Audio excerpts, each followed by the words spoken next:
Hello sir, ఎలా ఉన్నారు? I'm fine, thank you. మీరు ఇంట్రొడక్షన్లో ఒక చిన్న పాయింట్ మర్చిపోయారు. I'm also singer. ఎస్. అంటే ఒక పాట నేను అది ఎందుకు చెప్పలేదు తెలుసా? మీరు ఇప్పుడు పాడబోతున్నారు కాబట్టి. మిగతా మార్షల్ ఆర్ట్స్ అంటే అవన్నీ నేను చూపించలేను ఇక్కడ, కనిపించదు. డైరెక్షన్ చేయలేరు ఇక్కడ, ప్రొడ్యూసింగ్ కాదు, స్క్రీన్ రైటర్ ఇవన్నీ ఏం కాదు. బట్ యూ కెన్ సింగ్ కదా. యా, అదే దాంతోనే మనం స్టార్ట్ చేద్దాం ప్లీజ్. Right right. చుక్కల్లేతో చావే ఎన్నెల్ని కాచావే ఏడబోయావే ఇన్ని ఏల సుక్కల్లో నిన్ను నేడిచానే ఇన్ని ఏల సుక్కల్లో నిన్ను నేడిచానే చుక్కల్లేతో చావే ఎన్నెల్ని కాచావే ఏడబోయావే. Thank you so much. ఆకాశం ఏనాటిదో అనురాగం ఆనాటిది, అది కూడా అంతే కదా. ఆ పాట కూడా. ఆకాశం ఏనాటిదో అనురాగం ఆనాటిదే తానానా నానాని నని నని నానానా తని నాననా తానానా నానాని దని నానా తానాని. ఆ సాంగ్ ఒకటి.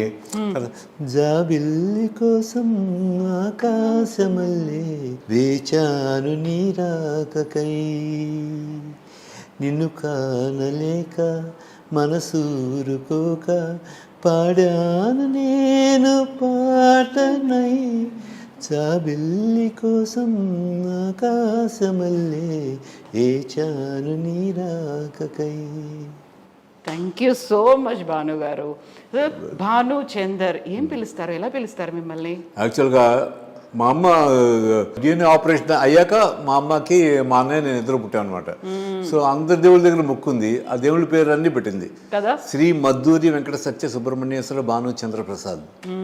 That is my name, full name. Bhanu Chandar అయ్యారు మీరు. దాన్ని కొంచెం ఎడిట్ చేసి సినిమా కోసం. లేకపోతే అంత పెద్ద పేరు అనేది. సో భాను చంద్ర ఎందుకని దీనికే ఫిక్స్ అయ్యారు? భాను చంద్ర అంటే భానుడు సూర్యుడు, చంద్రుడు ఇద్దరు, సూర్యచంద్రులు ఇద్దరు ఉంటారు. సో దానివల్ల రైన్ బాగా కుదిరింది కాబట్టి భాను చంద్ర అని పెట్టాల్సి వచ్చింది. సో మీకు భక్తి ఎక్కువ. మేము ఇలా డోర్ తీసుకొని లోపలికి రాగానే మాకు ఎదురుగా పుట్టపర్తి. నాకంటే నా వైఫ్కి she's very divine and she is very pious and she loves to meditate in front of God. Okay. All these things are there. So Sathya Sai భక్తులు బాగా రెగ్యులర్ గా పుట్టపర్తికి వెళ్ళేవాళ్ళ? ఎప్పుడైనా ఒకసారి వెళ్తూ ఉండేవాడిని. షిరిడి కానీ పుట్టపర్తికి కానీ ఎప్పుడైనా ఒకసారి 3-4 years ఒకసారి వెళ్తూ ఉండేవాళ్ళు. ఇప్పుడు నేను మానేశాను, తనే ఎప్పుడైనా పిల్లలతో వెళ్ళి వస్తూ ఉంటుంది. ఎదురుగా రాగానే అలా పలకరిస్తున్నట్టుగా కనిపించింది ఆ ఫోటో, అందుకనే అనిపించింది. సో మీరు మీ ఆవిడ 14 years గ్యాపా? 14 years gap. ఎందుకలా? అంటే అలా కుదిరింది. Actually she refuse to marry anybody whose 2 years older than her. అంతకంటే ఎక్కువ ఉంటే నేను పెళ్లి చేసుకోవాలని. అప్పుడు వాళ్ళ పేరెంట్స్ ఏమన్నారంటే, లేదు మేము ఆల్రెడీ చెప్పేసమ్మా వాళ్ళు వస్తున్నారు చూడడానికి, చూసేసాక మనం ఏదో ఎక్స్క్యూజ్ చెప్పి మనం తప్పుకుందామని.